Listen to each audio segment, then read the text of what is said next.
Tapi bagi saya itu tidak cukup, tetapi kita bagaimana bisa memberikan kontribusi yang besar untuk pengembangan peradilan agama melalui Pengadilan Agama Magelang ini, ya.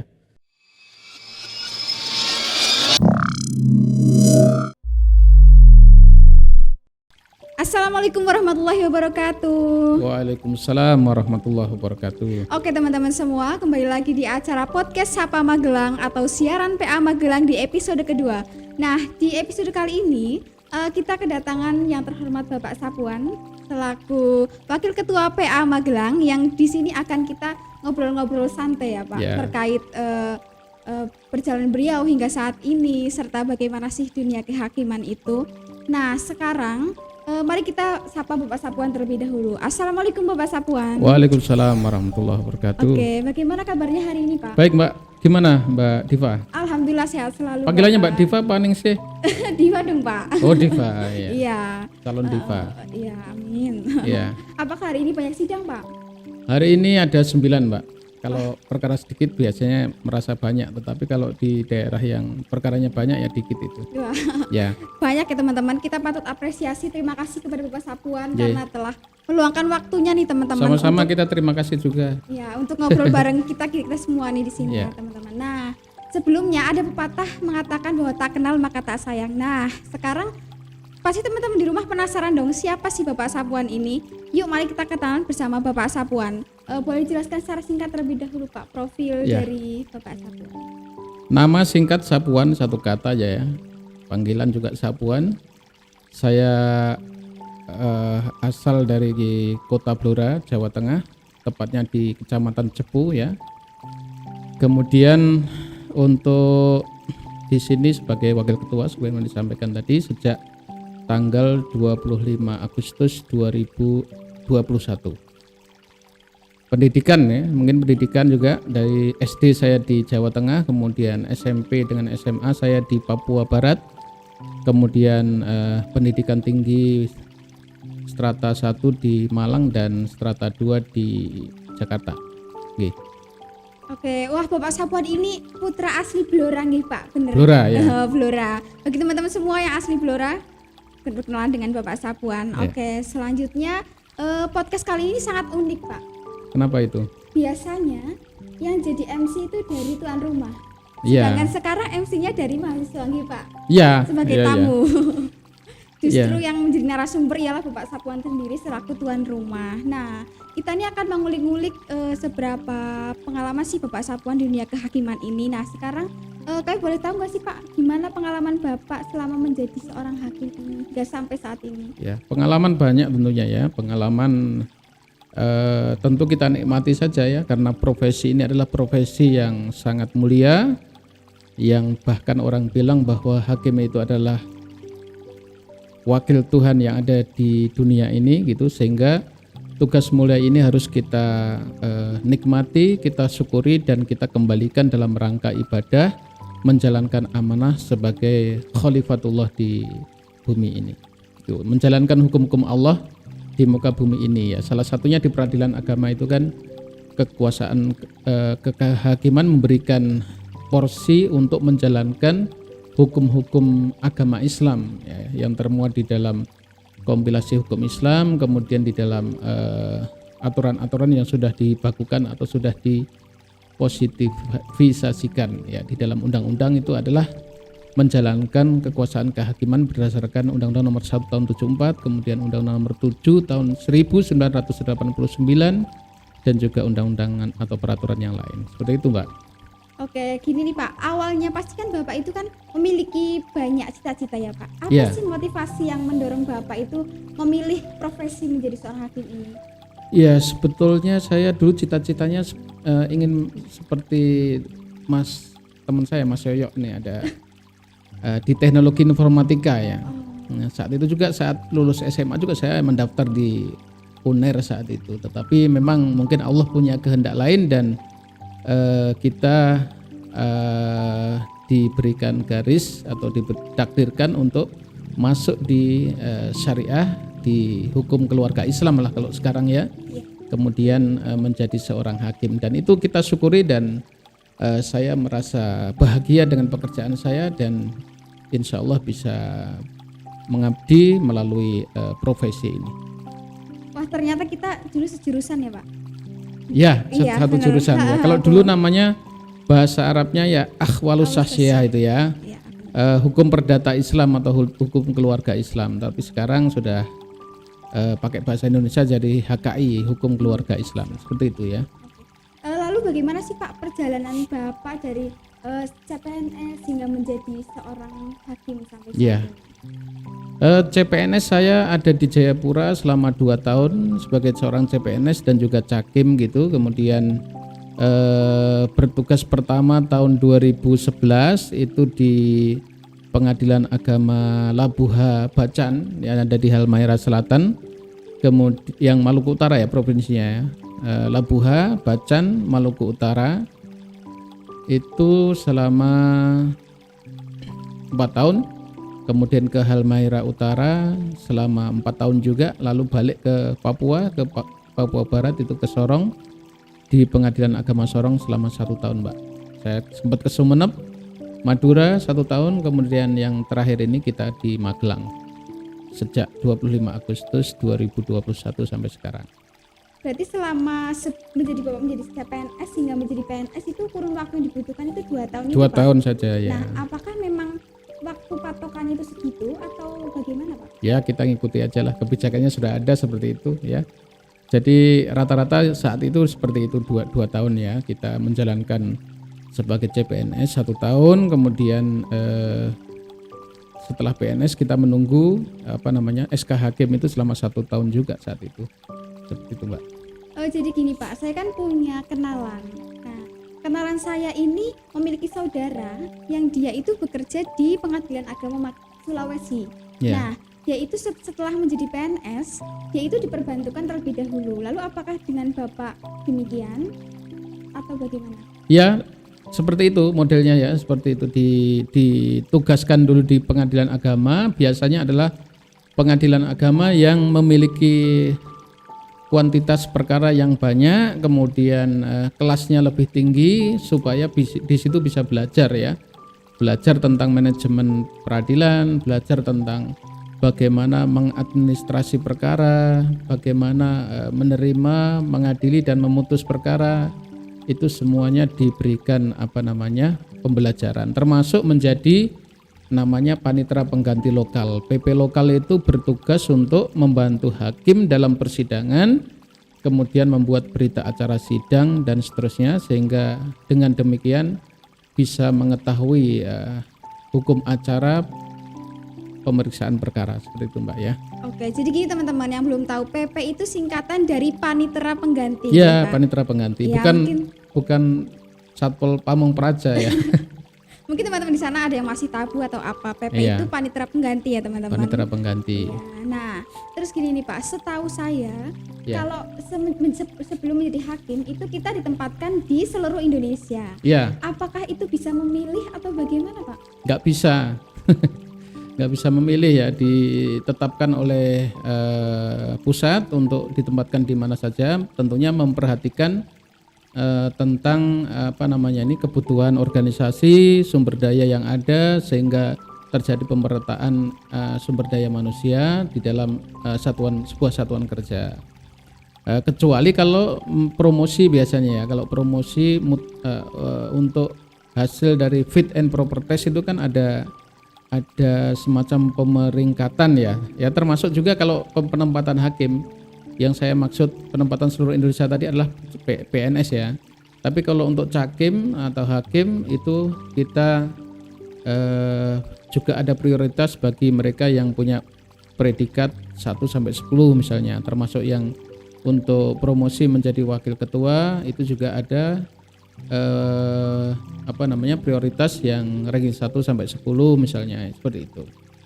Ya. Bapak ini kan pernah ditempatkan di luar Jawa yang sangat jauh ya Pak. Ya. Nah, gimana sih Pak suka dukanya? Apakah lebih enak di luar Jawa atau di Jawa yang saat ini Bapak sedang menjalani ini? Semua enak Mbak, karena apa? Karena kita tidak jauh dari keluarga, karena keluarga saya ikut terus gitu ya, istri dan anak saya ikut terus. Mau di mana aja juga kita enjoy, kita senang, kita bahagia. Perbedaannya hanya mungkin akses saja, akses keramaian, akses tentang fasilitas sekolah dan sebagainya, itu yang membedakan. Tapi kalau masalah suka dukanya sama aja di mana-mana pun, tergantung kita menyikapi terhadap lingkungan kita, bukan lingkungan yang harus menyesuaikan kemauan kita, seperti itu. Dan lebih hemat biasanya kalau di daerah kan nggak ada mall, nggak ada tempat untuk berbelanja, jadi hemat ya, nanam sendiri kemudian dinikmati sendiri gitu, bisa nabung, Mbak. Ya, berarti selama Bapak di luar Jawa itu keluarga ikut ke sana semua, Pak? Ya ikut. Kebetulan istri dan anak satu, jadi cukup simpel lah, nggak terlalu banyak ya anaknya. Pengennya banyak tapi diberikan Allah kan satu dulu ini. Ya mudah-mudahan ada nambah ya. Iya, amin. Oke, gini Pak, kemarin tuh saya pernah mendengar kata-kata mutasi. Nah, kata mutasi ini katanya ya Pak, saya masih katanya, itu ada jangka waktu minimal 12 tahun bagi seorang hakim untuk mengajukan mutasi. Nah, apakah Bapak sudah pernah mengajukan mutasi selama ini atau belum pernah, Pak? Kalau saat di Bacan saya sempat mengajukan mutasi sudah 4 tahun ya. Tetapi tujuannya apa? Karena kita pengen ada memang kriteria yang bisa mengajukan mutasi, itu salah satunya berobat misalnya, karena saat itu saya kan sudah berumah tangga sekitar 5 sampai 6 tahun belum dikaruniai keturunan ya. Sehingga kita pengen yang dekat dengan dokter, bisa program dan seterusnya, sehingga kita bisa lebih fokus di dalam program anak itu ya, program keturunan. Itu tapi ya intinya tidak terkabul juga saat itu. Dari Bacan Halmahera Selatan dipindahkannya ke Halmahera Utara juga sama. Iya, sama saja. Situ 4 tahun juga. Tidak masalah ya. Tapi alhamdulillah sebelum pindah itu sudah ada itu anak saya ya. Maksudnya diberikan keturunan begitu. Ya, berarti kan sudah dikasih ya kemauan kita gitu. Nggih. Berarti untuk jangka waktu yang 12 tahun itu apakah itu benar atau tidak, Pak? Saya belum sampai dengan saat ini belum pernah mendengar itu. Jadi kalau 12 tahun itu terlalu lama ya. Karena apa? Karena sebagai seorang hakim kalau mengadili perkara di daerah tertentu dalam kurun waktu yang lama itu sangat mungkin terjadi sangat riskan untuk selalu berinteraksi dengan masyarakat setempat, misalnya pejabat-pejabat di situ dan sebagainya. Makanya di dalam mutasi itu kalau yang sekarang yang saya tahu itu maksimal ya 3 sampai 4 tahun lah atau 5 tahun itu sudah sangat mendesak sekali untuk dipindahkan ya. Dalam kondisi normal insya Allah itu sudah mutasi ke tempat lain karena untuk menyegarkan kemudian menambah pengalaman gitu ya. Itu mutasi namanya, Mbak.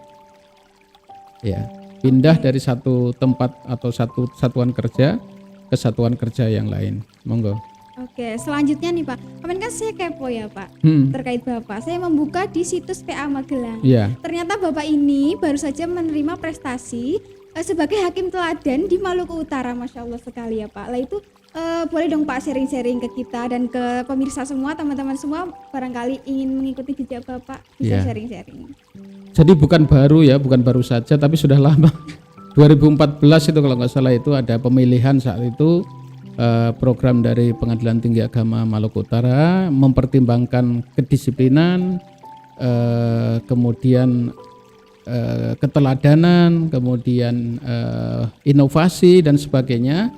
Dan saat itu memang saya walaupun di daerah tetapi saya sering keluar daerah menjalankan amanah dari Mahkamah Agung, dalam hal ini Direktorat Jenderal Badan Peradilan Agama, menjadi tim nasional sistem informasi dan administrasi perkara di peradilan agama, SIATPA dulu namanya. Termasuk ada SIPP ini juga sempat saya aktif ya, menjadi penggiat, menjadi tim daripada tim nasional SIPP juga.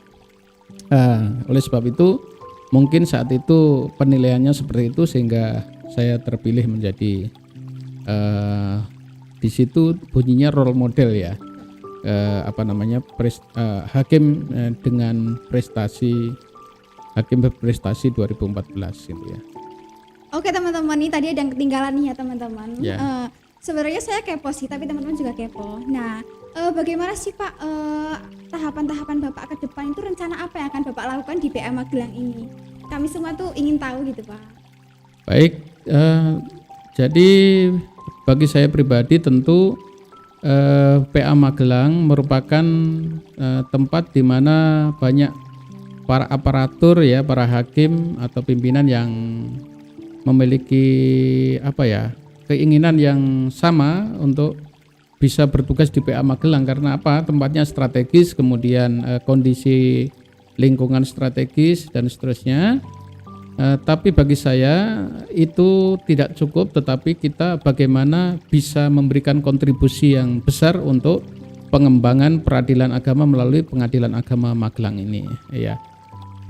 Hal yang perlu saya lakukan tentu saya akan membangun kerjasama yang baik, kerjasama tim dengan seluruh aparatur Pengadilan Agama Magelang ini.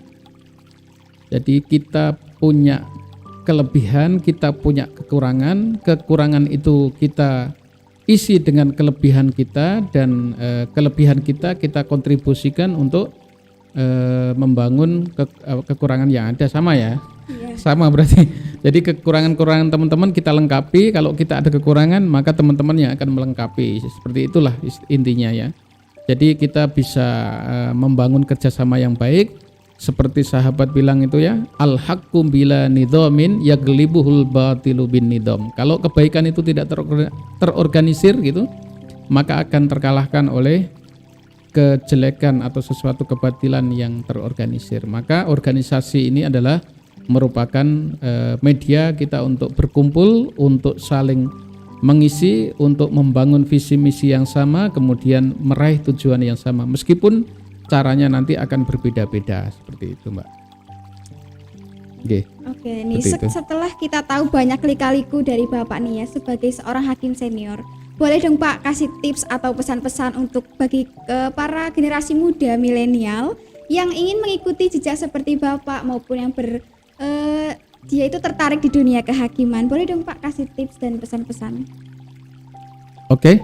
Jadi buat teman-teman mahasiswa maupun generasi muda yang ingin berprofesi sebagai hakim, tentu saat ini teman-teman perlu fokus ketika kuliah. Teman-teman betul-betul fokus ya di dalam kuliah teman-teman, kemudian menyelesaikan studi dengan baik dan mempersiapkan segala sesuatu dengan baik sehingga masa depan itu insya Allah akan gemilang. Jangan lupa bahwa usaha kita itu tidak akan bisa terwujud tanpa adanya ridho ataupun kehendak daripada Allah Subhanahu wa taala. Oleh sebab itu kita dekat dengan Allah, dekat dengan masjid. Ini kunci saya juga. Saya selalu di masjid dulu.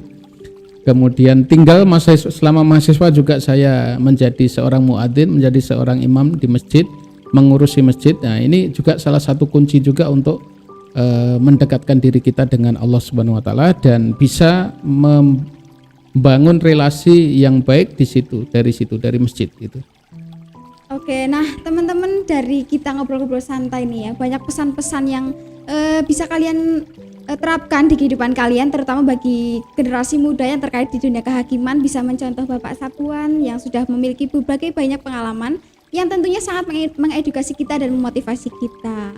Oke Pak, sekarang yang saya tahu PA Magelang ini punya yel-yel ya Pak? Iya, punya yel. Oke, sekarang kita yel dulu ya Pak. Nah, sudah tahu belum? Sudah ya, mungkin sudah ikut teman-teman ya. Banyak yang belum tahu. Iya, oke. Yel kita, kalau kita sampaikan PA Magelang, maka kita sampaikan maju, gesit, cemerlang. Jadi maju, gesit, cemerlang. Seperti itu. Ayo ya, teman-teman sama-sama semua. ya. Iya, boleh. oke. PA Magelang, maju, gesit, cemerlang. Iya. Ada yang kurang, Mbak? Oh, apa Pak? Ada yes-nya. Oh iya, ketinggalan, maaf teman-teman semua. Oke. Bisa diulang lagi Pak? Oke, bisa. Sama-sama. Mbak yang mimpin PA Magelangnya. Oke, ya. siap. PA Magelang, maju, gesit, cemerlang. Yes. Wassalamualaikum warahmatullahi wabarakatuh. Waalaikumsalam warahmatullahi wabarakatuh.